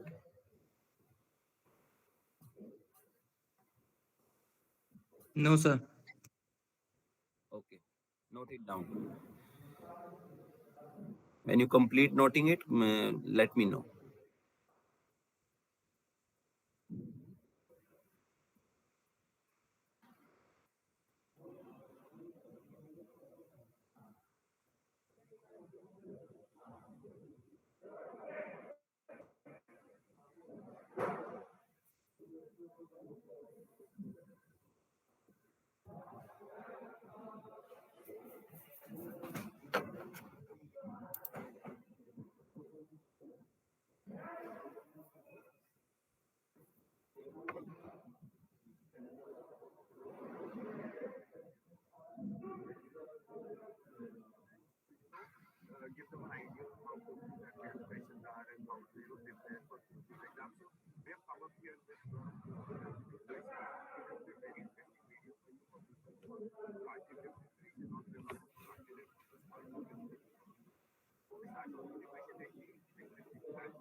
Done, sir. Okay. Everyone done with it? Yes, sir. Okay. So now here is a fact. A robot can do linear as well as translational motion. अभी question को समझने के लिए मैं आपको दोबारा इस slide पे ले चलता हूं। देखिए ट्रांसलेशनल मोशन, इसमें लीनियर और ऑर्थोगोनल अलग अलग हैं। तो मैं पहले आपको बता देता हूं कि होती क्या है। एक रोटरी मोशन होती है, एक ट्रांसलेशनल मोशन होती है। ट्रांसलेशनल मोशन में या तो बॉडी मूव करती है या बॉडी का कोई पार्ट मूव करता है। रोटरी मोशन में एक साइड स्टेबल रहती है, दूसरी साइड मूव करती है, ठीक है, जैसा कि आपको एग्जांपल्स में दिखाया गया है। अब मैं आपको बताता हूं कि ट्रांसलेशनल मोशन और लीनियर मोशन क्या है एक्चुअली। ट्रांसलेशनल मोशन में एक पॉइंट से दूसरे पॉइंट तक पूरी बॉडी मूव करती है ऑब्जेक्ट की, जैसे कि एक गाड़ी अगर हम स्टार्ट करके एक पॉइंट से दूसरे पॉइंट पे ले जाएं, so that will be a translational motion. But अगर मैं गाड़ी के वाइपर की बात करूं, तो गाड़ी का वाइपर एक जगह से ऑन होके दूसरी जगह जा रहा है, वैसे तो वो एक आर्क क्रिएट कर रहा है, बट सिंपल जनरल एग्जांपल के लिए वो एक लीनियर मोशन का एग्जांपल होगा, क्योंकि वो पूरी बॉडी मूव नहीं की है गाड़ी का सिर्फ एक पार्ट मूव किया है। इसका थोड़ा बेटर एग्जांपल लेते हैं, वो ये होगा कि जब हम एक हाइड्रा देखते हैं ना, वो मूव कर सकती है क्योंकि वो चल के एक पॉइंट से दूसरे पॉइंट पे जा रही है। लेकिन जब हम देखते हैं कि हाइड्रा से जैक निकल के किसी चीज को पिक करने के लिए बाहर आ रहा है, उसका जो वो लिफ्टिंग डिवाइस है, तो वो जैक उसका कितना एक्सपेंड हो जाता है, यानी कि एक पॉइंट से दूसरे पॉइंट पे उसने लीनियर मोशन करके उसको एक्सपेंड किया है। तो ट्रांसलेशनल मोशन हुआ कि हाइड्रा चल के एक पॉइंट से दूसरे पॉइंट पे पहुंची, वो लीनियर मोशन, वो ट्रांसलेशनल मोशन, क्योंकि पूरी बॉडी ने मूव किया है।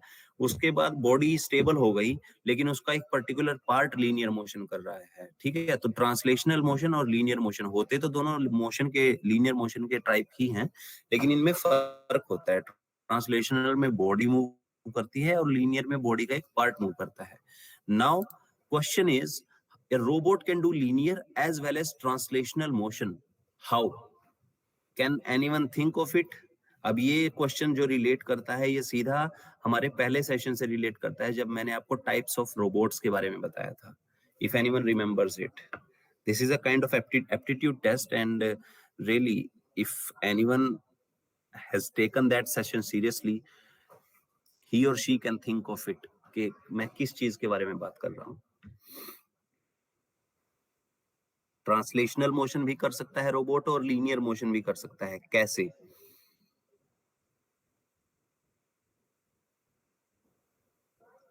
सर रोबोट्स का कई सारी डिग्री ऑफ फ्रीडम्स होती है अलग अलग रोबोट्स के पास। ओके, देन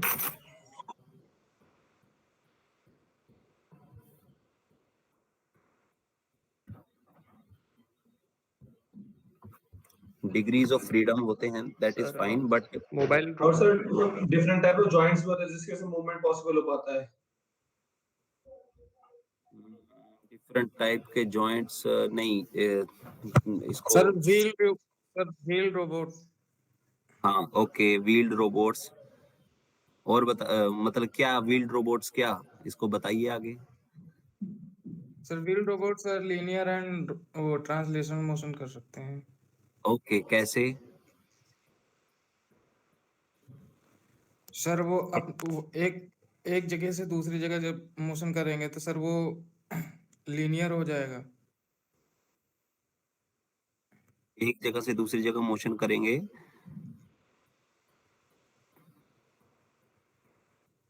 पूरी बॉडी मोशन करेगी या क्या मोशन करेगा?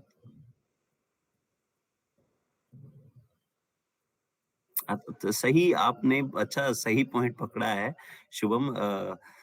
आई थिंक थोड़ा सा आप कंफ्यूज हो, लेकिन आपने पॉइंट सही पकड़ा है। You are going right. चलिए मैं सर बता आपने अभी देता जॉइंट का बताया ना सर, लीनियर जॉइंट मतलब उसमें मतलब पूरी बॉडी एक साथ मूव करती है, तो हमारा ट्रांसलेशन मोशन यही होता है कि मतलब सारे कंपोनेंट्स एक साथ मूव करते हैं। आपने कार वाला एग्जांपल दिया था, वो पूरी तो कार की बॉडी मतलब एक। ओके, तो इसको आप अभी समझे नहीं हो, इसका मतलब आप पॉइंट। अब देखिए, कार मैंने माउंट नहीं की है ग्राउंड पे। रोबोट की बॉडी माउंटेड होती है ग्राउंड पे। रोबोट की बॉडी थोड़ी ना कहीं जा रही है। रोबोट की बॉडी तो स्टेबल है ना, वो बॉडी उसकी इधर से उधर मूव कर रही है, लेकिन बॉडी ने अगर प्रैक्टिकली देखो तो कुछ डिस्प्लेसमेंट थोड़ी ना हुआ है। कार की बॉडी में डिस्प्लेसमेंट हुआ है, पूरा मास एक जगह से दूसरी जगह ट्रांसफर हो गया ना। पहले वो दूसरी खड़ी थी 1 किलोमीटर दूर, अब पूरी कार चल के मेरे पास आ गई है 1 किलोमीटर का ट्रेवल करके। रोबोट थोड़ी ना चल के आ रहा है, रोबोट की आर्म मूव कर रही है बस। जहां पे वो मेरे से दूर खड़ा है, जहां पे माउंट किया गया है जमीन के साथ, वहीं पे उसकी बॉडी इधर उधर मूव कर रही है, ठीक है। तो कैसे रोबोट एक ट्रांसलेशनल मोशन और एक लीनियर मोशन दोनों कर सकता है, बताइए मुझे। मैंने ये जब टाइप्स ऑफ रोबोट एक्सप्लेन किए थे, उसमें ये चीज आई भी थी। आप लोगों ने मुझसे क्वेश्चन भी किए थे इसके बारे में। आप लोग भूल गए क्योंकि आपने रिवाइज नहीं किया अच्छे से, दैट्स योर बैड। लेकिन बताइए सोच के इसको। सर जैसे व्हील रोबोट है, उसमें व्हील्स की प्रेजेंस की वजह से वो रोबोट फॉरवर्ड ट्रांसलेशन मोशन या बैकवर्ड ट्रांसलेशन मोशन मूव कर सकता है वैसे। बिल्कुल और जब बिल्कुल रोबोट और रोबोट के पार्ट्स जो उसके रोबोटिक हैंड या रोबोटिक आर्म कुछ भी है, उसमें सर्वो मोटर्स लगी होती है, उसमें डिफरेंट एक्सिस और डिफरेंट फ्रीडम्स होती है, उसकी वजह से रोटेशन मोशन भी शो करता है। यस यस बिल्कुल नयन, सही बोला आपने, बिल्कुल एग्जैक्टली मैं यही एक्सपेक्ट कर रहा था कि कोई इस तरीके का मुझे प्रैक्टिकल और एक सही जवाब दे, ठीक है, लॉजिकल जवाब दे। बिल्कुल सही है नयन, दैट्स वेरी वेल डन। अब आपको मैं सबको बता देता हूं जिनको नहीं पता है, नयन ने जैसा बताया है बिल्कुल एग्जैक्टली ऐसा ही होता है। रोबोट ट्रांसलेशनल मोशन और लीनियर मोशन इस वजह से कर सकता है क्योंकि हमने पढ़ा था कि ट्रैक्ड रोबोट्स भी होते हैं, व्हील्ड रोबोट्स भी होते हैं। अब अगर एक रोबोट जो व्हील्ड रोबोट है और उसके ऊपर एक हमने वर्किंग आर्म भी लगा रखी है, तो व्हील्ड रोबोट एक जगह से दूसरी जगह जाएगा भी, उसके बाद वहां पे वो खड़ा होके उसकी आर्म भी मूव करेगी एक पॉइंट से दूसरे पॉइंट पे, वो लीनियर भी मूव कर सकती है और वो पीटीपी भी मूव कर सकती है, सर्कुलर भी मूव कर सकती है। तो ट्रांसलेशनल मोशन हो गया, रोबोट का पूरा बॉडी एक पॉइंट से दूसरे पॉइंट पे ट्रांसफर हो गई, उसके बाद उसकी आर्म के थ्रू वो लीनियर मोशन कर रहा है। So that is how translational motion and linear motion is possible in industrial robotics and in all the robotic forms of known world. समझ गए? ये होता है एक बहुत अच्छा एग्जांपल दिया नयन ने। Let me show you a video. जिस तरीके से ट्रैक्ड रोबोट्स होते हैं, ठीक है, ट्रैक्ड रोबोट में यही होता है कि ट्रैक्ड रोबोट एक जगह से दूसरी जगह चल के पहले पूरी बॉडी शिफ्ट होती है, उसके बाद उनकी आर्म मूव करती है। Let's see how it is.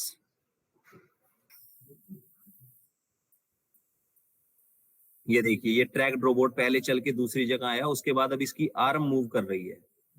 So it is doing, देखिए लीनियर मोशन हो गया ना, अब ये ट्रांसलेशनल मोशन है, इसकी बॉडी शिफ्ट कर रही है दूसरी जगह पे।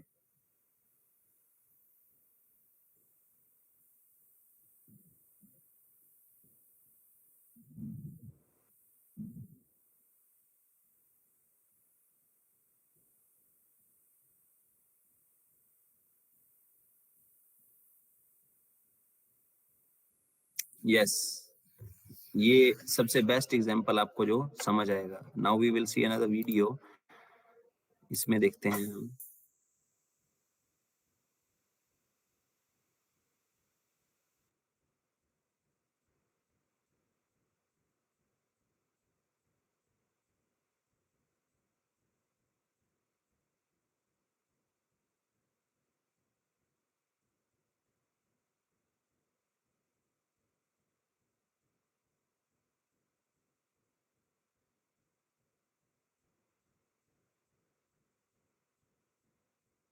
रोबोट जो है अपनी पोजीशन पे आएगा, ये सेट हो गया अपनी पोजीशन पे, फिर रोबोट मूव करना स्टार्ट करेगा।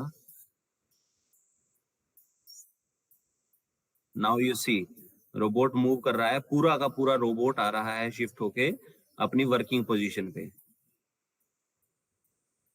अब रोबोट शिफ्ट होके अपनी पोजीशन पे आया, टिप ड्रेसर पे गया, टिप को ड्रेस किया, ready for weld, safe position, taking the position, changing angle and taking a scanning run, and after that welding.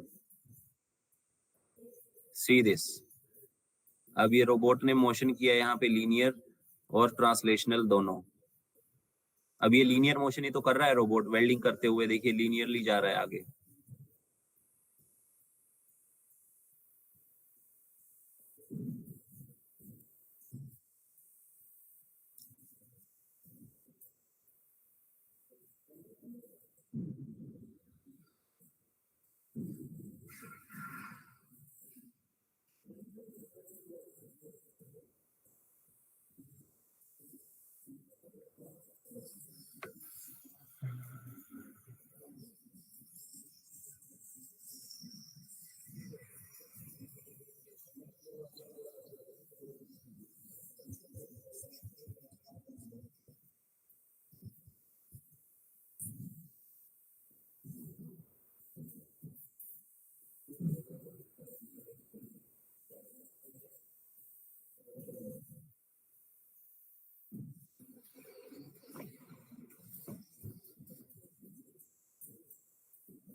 देखिए एक पॉइंट से दूसरे पॉइंट पे वो वेल्डिंग करते करते चला गया और लीनियरली वेल्ड कर रहा है वो।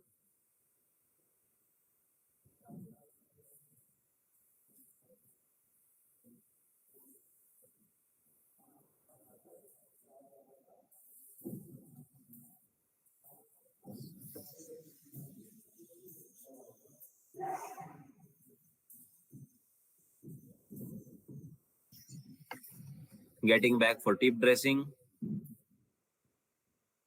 and going for some other position to weld. So this is how a robot can do translational as well as linear motion. Okay. So चलिए थोड़ा सा लीनियर मोशन के बारे में तो मैंने आपको ऑलरेडी बता दिया था कि लीनियर मोशन क्या होता है। जब एक स्ट्रेट लाइन में रोबोट का एंड इफेक्टर मूव करता है, यानी कि उसका टूल मूव करता है एक स्ट्रेट लाइन में, वो एक लीनियर मोशन टाइप होता है। अब हम बात करेंगे आज पॉइंट टू पॉइंट के बारे में, थोड़ा सा और controlled path and non controlled path के बारे में। Just give me a second please.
Okay, so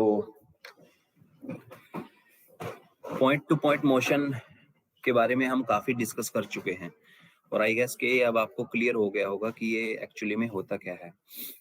but हमने अभी तक जो है एक रोबोट के अंदर सर्कुलर मोशन को टीच करने के बारे में नहीं सुना, मतलब नहीं समझा।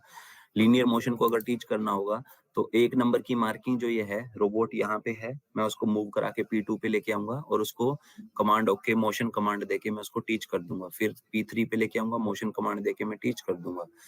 लेकिन सिमिलर पॉइंट टू पॉइंट में होगा, एक पॉइंट से दूसरे पॉइंट पे ले जाकर टीच कर दूंगा। बीच में वो कैसे चलेगा ये हमें नहीं पता, वो अपने हिसाब से पाथ को एडजस्ट करके जैसे भी उसको शॉर्टेस्ट टाइम पे या शॉर्टेस्ट पाथ से जैसे भी पॉसिबल लगेगा वो वैसे मूव करेगा।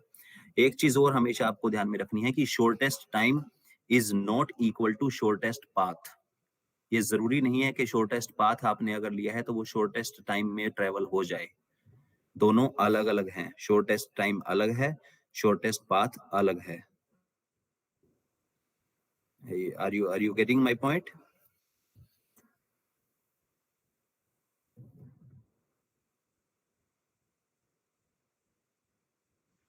Yes, sir. Does anyone has any idea what I am talking about? Shortest time and shortest path. ये दोनों अलग अलग चीजें हैं। Let me explain you how. एक रोबोट को एक पॉइंट से दूसरे पॉइंट पे शॉर्टेस्ट टाइम में पहुंचना है।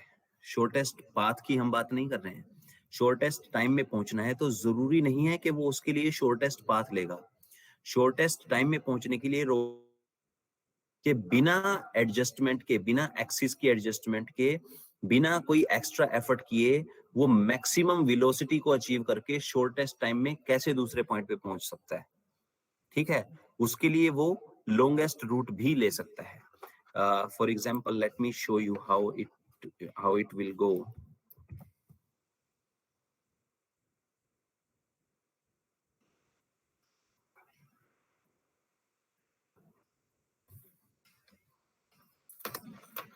देखिए, ये कोई एक पॉइंट है और ये दूसरा पॉइंट है, ठीक है. अब यहां से यहां तक ये रोबोट की आर्म है, ठीक है, ये टूल है, ठीक है, ये जॉइंट है, ठीक है. अब इस आर्म को, ये नोजल है, ठीक है, इस आर्म को यहां से यहां तक शॉर्टेस्ट टाइम में पहुंचना है. तो इसके लिए क्या होगा, शॉर्टेस्ट पाथ इसे लेना पड़ेगा, लेकिन ये जरूरी नहीं है. रोबोटिक्स में shortest time and shortest path दोनों अलग अलग चीजें होती हैं, बहुत ध्यान से इसको समझिएगा. यहां से यहां तक पहुंचने के लिए या तो ये लीनियर ऐसे स्ट्रेट मोशन कर ले, ठीक है, या फिर ये ऐसे मोशन कर ले, ठीक है, या फिर ये ऐसे मोशन कर ले, ठीक है, या फिर ये ऐसे मोशन कर ले, ठीक है. सब में टाइम अलग अलग लगेगा ना, एम आई राइट? हाँ जी, एम आई राइट कि सारे पाथ्स को ट्रेवल करने में टाइम अलग अलग लगेगा? सर डिपेंड करेगा वेलोसिटी पे. सिंपल सी बात है, वेलोसिटी सेम है, सेम ही वेलोसिटी से चलना है जो मैक्सिमम है, मैक्सिमम वेलोसिटी से ही चलूंगा सारे पाथ से. पाथ टाइम अलग अलग ही लगेगा ना. Yes sir. Yes sir. सही ना कि यस सर, अगर वेलोसिटी सेम है तो टाइम अलग अलग लगेगा. अब रोबोट में क्या होता है कि अगर मैं शॉर्टेस्ट टाइम पे इसको ट्रेवल करना चाहता हूं तो रोबोट की एक्सिस को एडजस्ट किए बिना वो मैक्सिमम वेलोसिटी अपनी जो होती है ना उसको अटेन करने की कोशिश करेगा. अगर मैं शॉर्टेस्ट टाइम की बात करूं तो शॉर्टेस्ट टाइम में मैक्सिमम वेलोसिटी को अटेन करने के लिए रोबोट क्या करेगा, बिना अपनी एक्सिस को एडजस्ट किए, यानी कि वो ना तो श्रिंक करेंगी ना एक्सपेंड करेंगी, ना किसी एक्सिस को वो रोटेट करेगा, ठीक है, कि मेरे को हिट करने से बचना है कुछ भी, वो बस सीधा ऐसे घूम के यहां इस पॉइंट पे आ जाएगा, ठीक है. अब ये शॉर्टेस्ट पाथ नहीं हुआ बट ये शॉर्टेस्ट टाइम हो गया, क्योंकि ये अभी भी शॉर्टेस्ट टाइम हमें कैसे पता चलेगा, जब हम इसको दूसरे से कंपेयर करेंगे. तो मान लो ये पाथ उसने 3 सेकंड में कवर कर लिया इस पॉइंट से दूसरे पॉइंट का. अब हम क्या कह रहे हैं कि आपको शॉर्टेस्ट पाथ से ट्रेवल करना है. तो शॉर्टेस्ट पाथ से ट्रेवल करने के लिए रोबोट क्या करेगा कि मेरे को ये यहाँ से चल के ऐसे यहाँ पे आ जाना है, ये मेरे लिए शॉर्टेस्ट पाथ होगा, इससे ज्यादा तो कोई दूसरा शॉर्टेस्ट पाथ हो नहीं सकता. तो इसके लिए क्या करूंगा मैं, रोबोट की लिंक लेंथ यहाँ से यहाँ तक है, उसके बाद दूसरा लिंक यहाँ से यहाँ तक है, यहाँ पे रोबोट माउंट है बेस पे, ठीक है. तो पहले इस लिंक को यहाँ पे एक्सिस को पीछे करेगा अपनी, ठीक है, और उसकी अपने टूल की पोजीशन को एडजस्ट करेगा, ठीक है, टूल की पोजीशन को एडजस्ट करेगा. फिर वो धीरे धीरे यहाँ से, मतलब होगा तो काम ये भी थोड़ा जल्दी, लेकिन लिंक को एडजस्ट करेगा, ये जॉइंट एडजस्ट करना पड़ रहा है, ये जॉइंट एडजस्ट करना पड़ रहा है, टूल की पोजीशन एडजस्ट करनी पड़ रही है, ठीक है, रिस्ट की पोजीशन एडजस्ट करनी पड़ रही है. तो सारी एडजस्टमेंट करने के बाद उसने शॉर्टेस्ट पाथ लिया, ये है शॉर्टेस्ट पाथ. लेकिन इसके लिए उसे टाइम कितना लगा,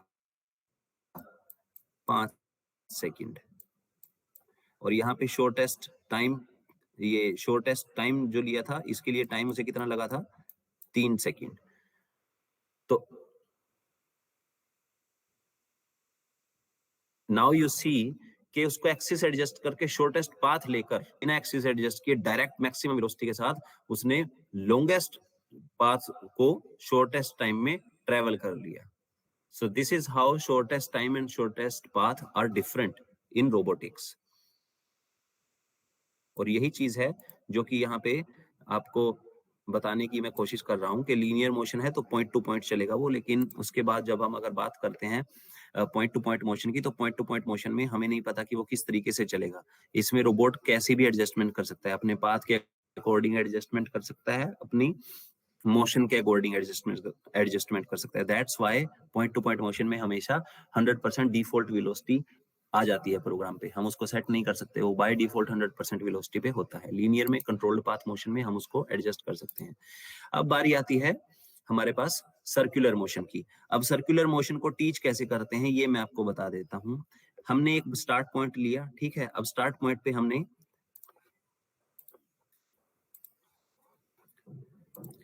ये स्टार्ट पॉइंट लिया मैंने, ठीक है।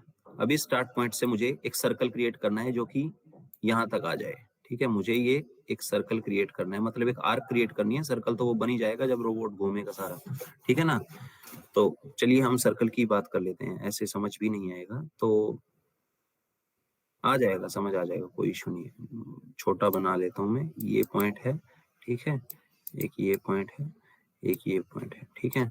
तो अब हम एक सर्कुलर मोशन की बात करेंगे। अब यहाँ पे हम पहला पॉइंट है, तो रोबोट को मैं यहाँ पे जब पॉइंट को टीच करा चुका हूँ उसके बाद मैं रोबोट को ना इस पॉइंट पे, ठीक है, मैं इसको ऐसे डॉटेड लाइन दिखा रहा हूँ क्योंकि मैं रोबोट को अपने हिसाब से लेके आया हूँ। मैं उसको ऐसे नहीं है कि सर्कल में घुमा के ले आया हूँ, मैं उसको लीनियरली अपने हिसाब से आराम से, ताकि वो कहीं पे हिट ना करे, और एडजस्ट करता हुआ, ठीक है, वर्ल्ड कोऑर्डिनेट सिस्टम जॉइंट को एज पर माय प्रेफरेंस मैं उसको आराम से इस पॉइंट पे ले आया। अब मैं चाहता हूँ कि वो यहाँ से सर्कुलर मोशन करे, तो मैं इस पॉइंट को टीच कराने के बाद जब इस पॉइंट पे आया, मैंने उसको क्या किया है, यहाँ पे कमांड, मोशन कमांड दे दी, और मोशन कमांड देते टाइम पे मैंने सर्कुलर SRSI सर्कुलर मोशन को सिलेक्ट कर लिया। जब मैं सर्कुलर मोशन सिलेक्ट करता हूं तो मुझसे पूछता है कि टीच ऑक्सिलरी, ठीक है, या फिर टीच एंड पॉइंट। अब ये हमारे लिए क्या हो गया, जब इस पॉइंट से इस पॉइंट का हम सर्कल बना रहे हैं तो ये हमारे लिए ऑक्सिलरी हो गया, ठीक है।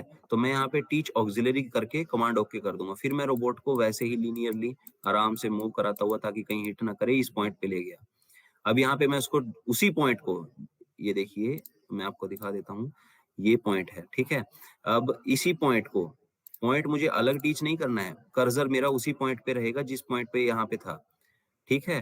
उसी पॉइंट पे जब मैं ओके कमांड ओके अगेन उसको टीच करूंगा, कमांड ओके करूंगा, तो वो मुझे पूछेगा टीच ऑक्सिलरी टीच एंड, तो ऑक्सिलरी मैं कर चुका हूँ, टीच एंड पॉइंट पे मैं यहाँ क्लिक करूंगा, ठीक है। जैसे ही मैं यहाँ क्लिक करूंगा रोबोट इसको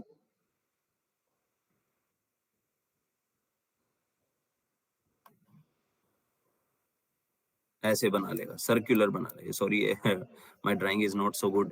तो ये सर्कुलर पाथ बना लेगा, ठीक है। फिर मैं उसको इस पॉइंट पे ले जाऊंगा, ठीक है। अब यहाँ पे फिर मैं उसको एक टीच को उसी सेम पॉइंट को रोबोट को मूव कराते हुए ऐसे मैं यहाँ पे लाके टीच कर दूंगा और उसको टीच एंड दे दूंगा, ठीक है। तो देखिए मैंने रोबोट को लीनियरली मूव कराया अब अकॉर्डिंग टू माय कन्वीनियंस, लेकिन रोबोट को जब मैं इंस्ट्रक्शन दे रहा हूँ सर्कुलर की, तो रोबोट इस तरीके से पाथ को फॉलो करेगा सर्कुलर मोशन में। So this is how a circular motion path is taught in robot, ठीक है। तो एक सर्कुलर पाथ को इस तरीके से टीच करते हैं, लीनियर पाथ को या नॉर्मल स्ट्रेट लाइन को यहाँ पे पॉइंट टीच करा देंगे, यहाँ पे टीच करा देंगे तो ये लीनियर हो जाएगा। पॉइंट टू पॉइंट मोशन देना है तो टीचिंग के टाइम ही हम उसका LIN की जगह उसको PTP दे देंगे, ठीक है ना, पॉइंट टू पॉइंट। तो वो अब लीनियर नहीं चलेगा, वो अपने हिसाब से चलेगा, मे बी वो लीनियर भी चल सकता है according to its suitability, but वो कैसे भी चले वो हमारा कंट्रोल्ड पाथ नहीं है। लीनियर में कंट्रोल्ड पाथ होता है क्योंकि हमने उसे बताया है कि आपको लीनियर चलना है, ये एक कंट्रोल्ड पाथ होगा क्योंकि हमने इसको बताया है कि आपको इस पाथ के विद इन चलना है।